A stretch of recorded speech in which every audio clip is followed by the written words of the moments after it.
This is Path of the Ground Birds by James Cooper.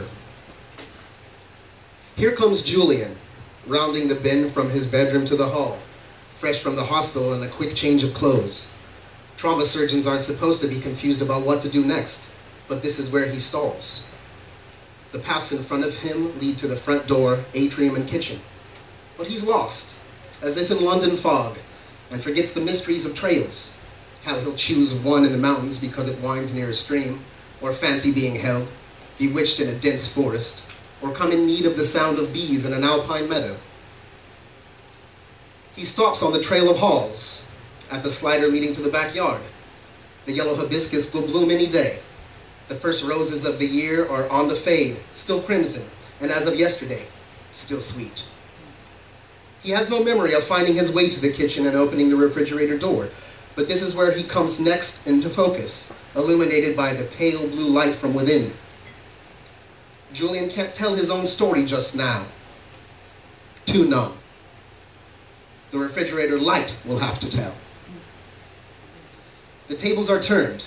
The light is soft and kind, like his recent surgery dreams, where the insides of people are telling him about the persons they inhabit. Their separate voices speak in casual conversation with his diligent, skillful hands. While performing surgery, he'll say something like, "I don't believe anesthesia blocks all awareness, do you?" The person is under, but he likes to intuit the whole from just the part. Yesterday, he found himself whispering, "I'm just visiting," to a section of small intestine.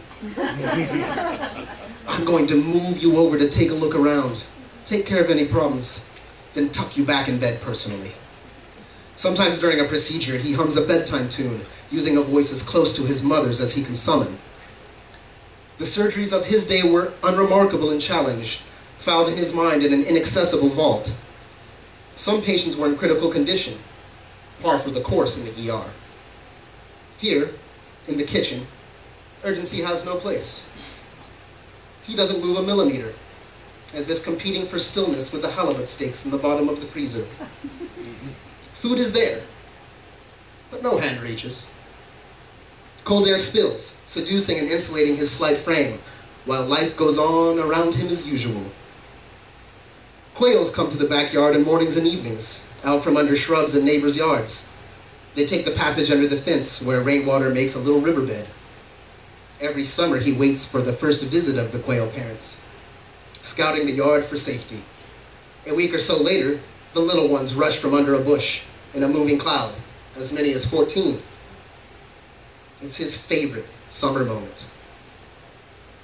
Julian wants the glow of the refrigerator light to stay on him a while longer, in a standoff with other motives. Neither the smoked Gouda nor the fresh bowl of tasty olives can shake him from his post. Any old refrigerator light can see he's not ready to make a move. He might as well be dozing on a beach, listening to rumbling waves. Even if his name were called, it would be from another time, another world, where answering is discouraged.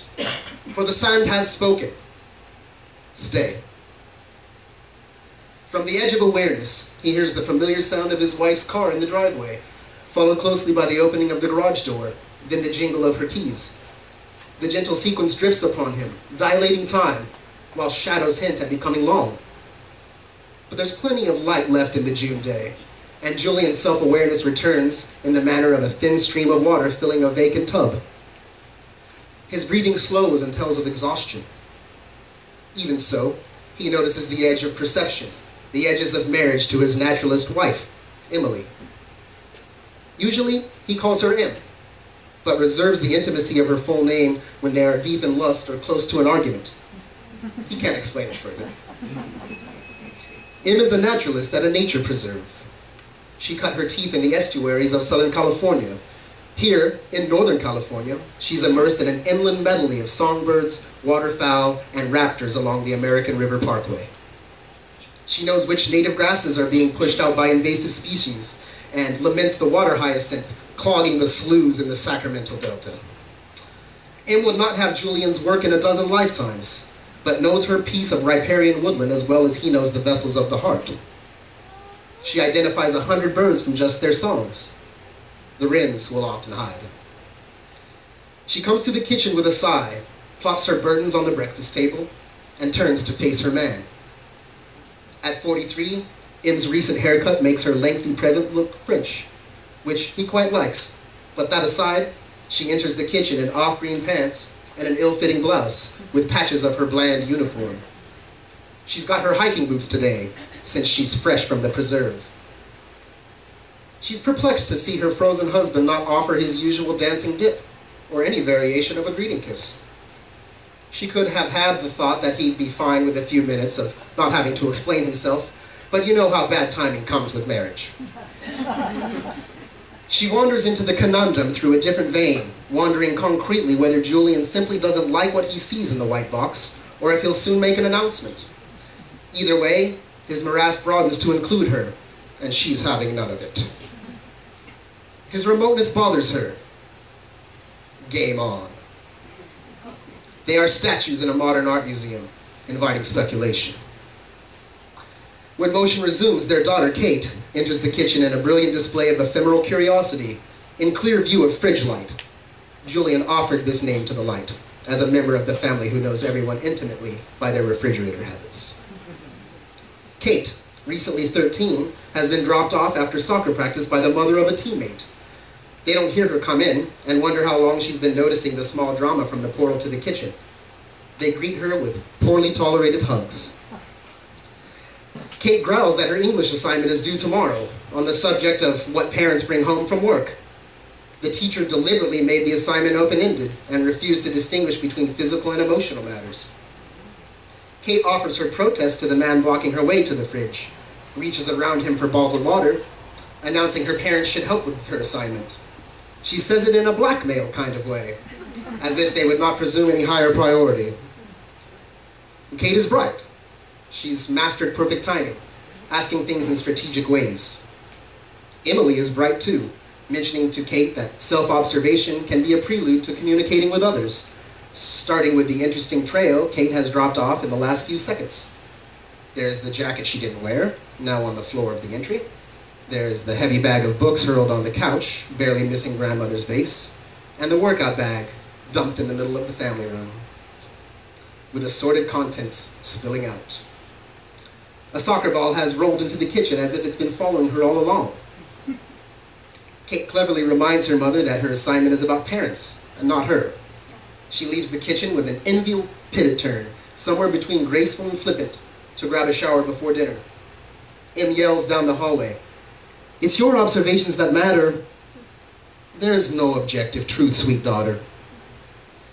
Their 15-year-old son, Lex, is in Washington, D.C. on a field trip. His text message related that national monuments are cool, but he needs money urgently because he was arrested for chewing on a dinosaur bone at the Smithsonian. Can't his own parents feed him? Plus, he's decided to become a taxi driver because they zoom around corners so artfully. He can't imagine a better career. They miss Lex, but need a break from him too. It's odd to not have his turbulent brilliance in the home. Lex makes things up to counteract the logical sequences he anticipates from Julian and Em, heading off predictable advice, giving himself breathing room.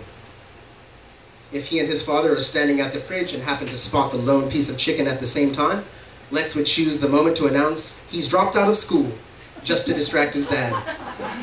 Julian would roll his eyes or otherwise pause, and Lex would grab the chicken leg and run, with a chortle and a victory skip. Julian speaks to Em. "Kate is smarter than us, you know." "How so?" asks Em. "Well, she stays away from metaphor at just the right times. I can't seem to master that. I'm a bit jealous of her nature." He pours a glass of red wine to warm himself, without a thought as to the other reds of his day.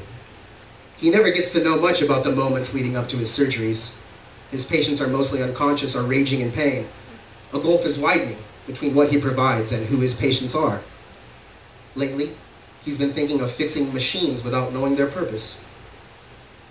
Julian's psychotherapist is aware of the gulf. He's certain she enacts a version of it whenever she talks to him while looking at her bookcase. Someday he'll tell her about herself. She'll reach for her teacup, but half the time her hand never makes it to the cup. She'll pull it back and rest it on the edge of her chair, as if the moment is too tender for an actual object to be allowed to roll. She is both warm and coolish, depending on the moment. A little like the blue glow of fridge light. Last session, Julian found himself uttering something that shocked him the moment he said it. I am a doctor to unconscious people. I wonder how that's playing out in me. The same thought revisits him in the kitchen with fresh sadness. He thinks he should have mastered these pesky emotions, being a surgeon, zeroing in on the immediate needs of his patients. Emily sees his hand tensing on the door. She's trying to be nice. Normally, Julian looks forward to him coming home. She'll tell her of her world, the sighting of a sharp-shinned hawk, a prairie falcon, or an otter up on shore. He loves the way she speaks of November when the tule fog rises from the wetlands in morning, persisting no more than an hour after sunlight. In summer, he swims the American River while Em walks the trail to meet him downstream. They walk back home on the levee, watching the harriers hunt, the cottontails hide. While not breaking her stride, Em might tell of a child touching an acorn for the first time, or an animal that died only minutes after being born in the preserve. They don't intervene at any birth. He asks about the place of human observation, of sentiment and action. The theme plays between them as a thread of white ink on an all-red canvas. During a recent walk, Julian kicked a branch out of his way and said, I'm all about blind intervention for anyone who comes to the hospital. I don't get to distinguish the person from the flesh. Doctors have this oath, you know. So do naturalists, says Em, in a less formal way. My work can challenge the instincts of a mother. We have to let things be, but the price is to make rules for human visitors. No dogs. They chase the deer and the turkeys. Stay on trails. Don't go climbing trees. Don't plant or remove anything. Don't kill a buck, a quail, or catch a frog. It's easy to hate the jerk that cuts down a healthy oak for firewood. The rest is not so easy. Like telling a child not to go where the eyes invite. We get complaints about bee stings and mosquito bites, like we should prevent anything unpleasant. Julian drifts in the persistence of fridge light's glow, quietly fighting a summons from within to tell Emily of his day. Barely looking up, he finally says, I had a weird day and I don't know why. Nobody died on the table, but I got to wondering how my patients' lives were going before they got to the ER. I see the quail parents are back in the yard in mornings. I wonder if the little ones have hatched. Em takes two of her famous long-legged strides to stand closer to her man. She takes a look inside the fascinating recesses of the fridge, then backs off to scan the whole of him. Some gray hairs already on his chest, though he's only 45. After 10 seconds of her own version of a freeze, she says the obvious. You're wasting energy. Why don't you decide what you want and go after it? Just looking, says Julian with a bit of sharpness. Can a man just look? He tells her that compared to people dying in random accidents or destroying the lives of others, his standing with the door open is not a felony, and feels rather palliative. I would like, just once, for the pieces of a day to fit like a Dickens novel, and mine never do. A train pulls away from an unexpected stop in the desert. Julian is on it. He tells her his first patient fractured a femur and other bones in a road rage incident where the patient caused a 5-car wreck. A man in another car, a father of 3, died, but Julian didn't learn anything about him. He had a live person in front of him. He didn't get to know which quirks of the day set their fates in motion. The patient on the table would recover, thanks to his intervention. The police were outside the operating room. Blood tests were pending. The patient was cuffed to the bed for when he came out of anesthesia. There's plenty of black comedy in an operating room, a seasoned nurse speculated.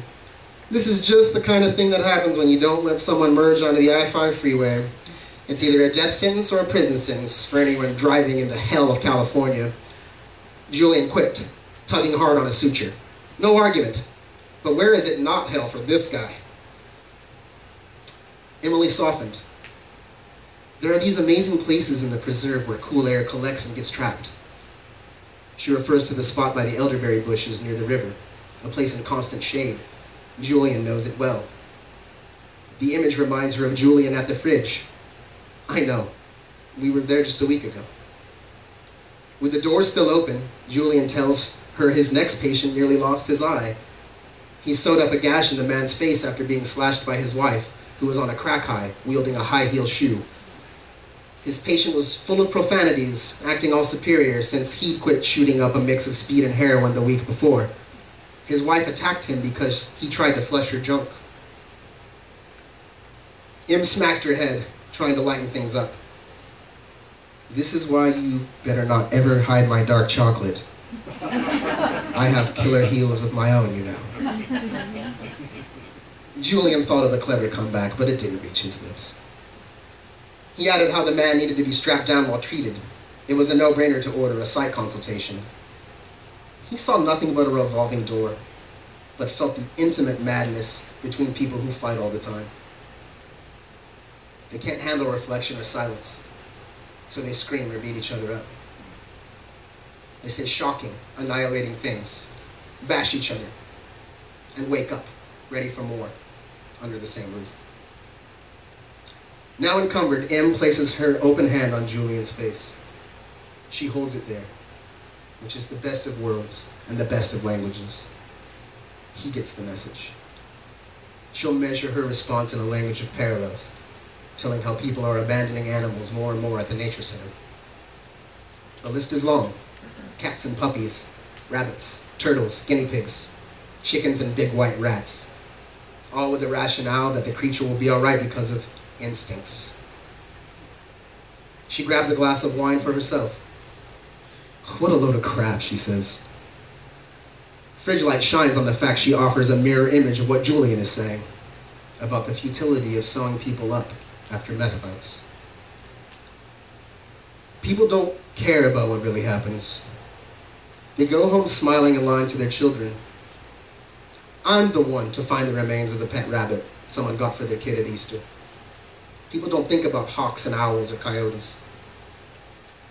She tells of pets dying in winter, right under the building that houses exhibits on the wonders of nature. Julian grows weary at the parallel helplessness and tries to change the subject. I swear the branches of our cherry tree are growing 2 inches a day in the tender parts just now. Emily doesn't comment. She looks out the window and notices an empty bird feeder hanging from a cherry branch. Fridge light shines on this too. The same as when Julian reaches for milk from cows, but Em prefers soy milk. Julian thinks of their debate over the constancy of seeds Emily provides for the birds outside. He's content with seeing which birds come to the summer plants, while Emily offers a never-ending feast. It bothers her if the feeder isn't full. You can't call it guilt, but something close. He's not happy when she cautions him to be motionless in his own backyard just because the hummingbirds are feeding. They're always feeding. Last summer it became ludicrous. Julian, grown man and surgeon, complaining to some yellow warblers, "Why can't you adapt to me for a change? How about a little reciprocity across species?" No answer. No surprise. Mostly the feast is quiet, the evening's long and sweet. Em vents about a neighbor who thinks it's cute when their cat brings home a dead songbird, probably from their yard. Julian says, some people get off on vicarious killing, or not so vicarious. We're hunters, you know, at least the earlier version had to be. Now we've got some choice, and look at the world of choice. More gunshot wounds than ever at the ER this week, and it's not even a full moon. Most days, he lets tension sink to the bottom of the goldfish pond. Today, he reminds them of the Crawdad massacre last summer at the river. Their children loved them, would even name their favorites. On the way back from the river one evening, they passed another family with a bucket, all smiles, getting ready for a crawdad meal that wiped out the swimming hole. Em quips, I know, where's the justice part? Where a skunk sprays the cat who killed the warbler, or the cat gets attacked by a possum. She limits her aggression to the water in a garden hose, or a sudden clap of hands. A raccoon gets their goldfish every few years. It's the reason they don't have koi. Fridge Light knows all about priorities in the family. One person ignores the cheese but devours the carrots and hummus. Cats kill birds when you let them out, but they get a mouse or a rat too, to which there's no protest.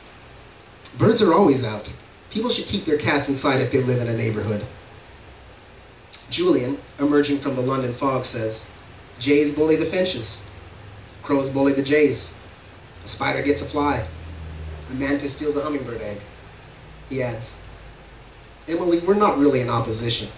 We protect some species, discourage others. We have our favorites. I like amphibians." Julian likes walking at night to see what everyone has done with their landscapes. It's like the old thematic apperception test in psychology. There's a story in the landscape about who lives there, and a story about what the watcher sees or misses, or thinks about in the watching. M picks up the thread.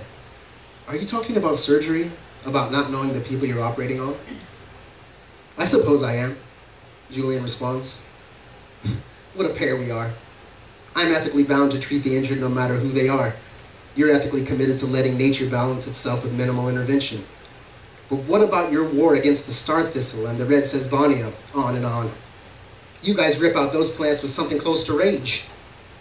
Something's frightening about the word invasive. Don't get me wrong. I pull weeds too. I take out cancerous tumors. I get the drift. Again, the proximity to guilt, more like futility than a lowering of eyes. It's anarchy if nobody intervenes. Humans sure as hell weren't native. I suppose the termites will prevail. Weren't they here first? There must be a reason they don't need to evolve much to survive, but what do I know? He's pleading to the inside of a refrigerator, suddenly close to tears. M backs away at his unexpected turn. Julian pulls her in, leading her, reminding her they often share the same outrage, especially when somebody kills a beautiful, non-poisonous king snake, simply because it's a snake. Wasn't it only last week he had to pronounce the death of a boy, just 14, hit by a stray bullet? Soon, Julian thinks, everyone will claim they're endangered, even surgeons and naturalists, deserving special protection. Who will provide it? What comes of all this caring? I don't know, but I know we need to eat, and Kate has to get on with her homework. M mercifully changes the subject. I counted 23 species of birds in the backyard this morning. Julian thinks to ask her, again, the difference between a titmouse and a bush tit, but lets the question fade. All summer, hummingbirds and dragonflies dart and buzz, making the rounds of zinnias and dahlias. A Cooper's hawk makes passes, looking for a mid-air kill. Last summer, a rattlesnake slithered into a vine at neck level on their patio. They caught the juvenile snake in a bucket using a rake, then released it off trail in the parkway. They are in fine concert, mostly. Julian finally tells the part he wanted to say when he froze coming down the hall, of a suicide attempt by a young man. He does not get graphic, but tells him there's extra salt in the tears of a young man who tries to take his life, but ends up in an ER with strangers. M says she's sorry for the young man she'll never know. Julian says he got to see how grief goes right through the bottom of the earth and returns in the form of tears falling on an untied shoelace. When he was done with the medical part, the best thing he did all day was put his hand on the young man's shoulder, wishing him the other kind of healing. He called for a social worker, and right after that was paged for a hot appendix. M says, let's not cook. Can we just order out for pizza? Julian says, I can't fix much. Sometimes I want to be one of those candles in a side chapel of an ancient church. That's all I want to be, until I'm finished. M wants to drift in the northern lights, looking down on a still functioning blue planet. Frigilite sees there's something stubbornly good about marriage. Julian finally closes the refrigerator door, realizing he hasn't faced Emily until this moment. M joins him. My day was weird too, but says it with the flatness of frozen tundra. Julian has seen her break pencils on Sudoku puzzles rather than tell what's bothering her. When he stops remembering this quality, she starts telling, leaning heavily against the kitchen counter. She spent the last portion of her day looking in the dry brush for a fawn reported to be dying in the back acres, likely injured or abandoned shortly after birth. She wondered whether it was unacceptable to the mother. Everyone had a different worrying thought. They normally leave such matters alone unless there's an extreme reason to intervene, like when an owl was caught in the human-placed netting near the golf course. Heroic saving is not what they teach or practice. At the Nature Center, they do not use words like victim, brutality, exploitation. Fear is visceral, realistic, necessary. Julian sees the back of her hand against the dark cabinet door. She doesn't open it. It's a moment equivalent to his own. The pizza delivery person arrives. Julian takes care of it, returns, and finds her lost. She comes slowly into motion, opening the dishwasher. The dishes are in there, but she's not looking inside. She speaks, as if to the womb of the universe in monotone. Emily doesn't know it's a haiku. He feels the mystery of how she filters sadness of her own, offering this about the missing fawn. We tried to find him, or maybe her, in tall grass, far from any trail. Sweet one, you were sad just now, Julian says, touching the back of her neck. She does not know she is this sad. Something in her stirs and settles, with her hand on the cabinet door. At dinner, Em tells Kate about the fawn, saying that several people went searching and some folks were beginning to trample the undisturbed areas of the preserve, and this became a debate. The search itself carried risks to the native plants and burrowing owls and such, plus the ticks were out, which also gave them pause. My God, shouts Kate, pounding both fists on the table. You both make life sound impossible to enjoy. Can it ever be simple? Look, I'm eating a piece of pizza. It tastes good. I made 2 goals at soccer. Got a B on an essay. I refuse to feel deficient. Why can't you be like me? Julian responds, it's complicated when you care about the parts you can't know. By the way, what's in the jar on the bottom shelf of the fridge? It's an experiment, says Kate.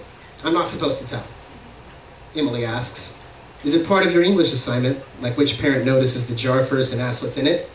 If so, Dad wins. But in my defense, he was blocking the refrigerator door for 15 minutes.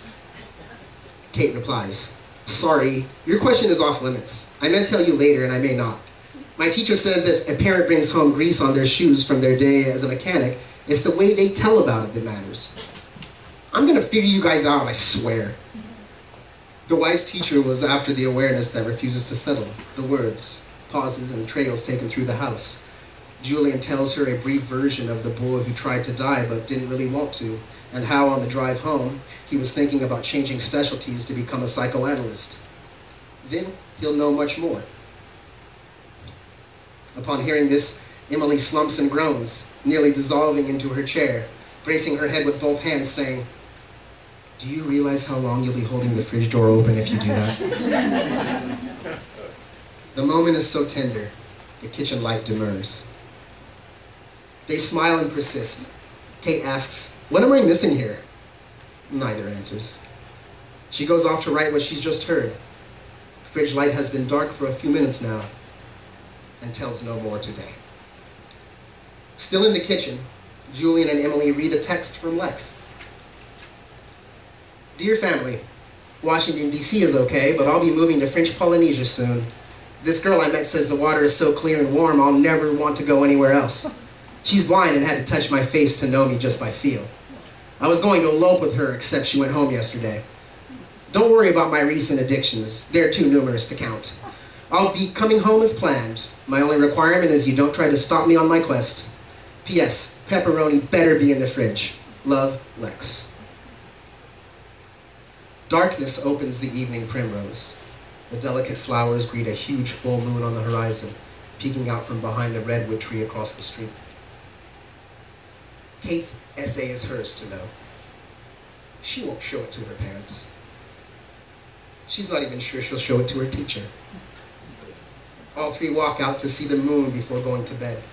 It ascends above the atmosphere, transforming to white brilliance, casting shadows they don't turn to notice. Everyone sleeps until the sun resumes narration.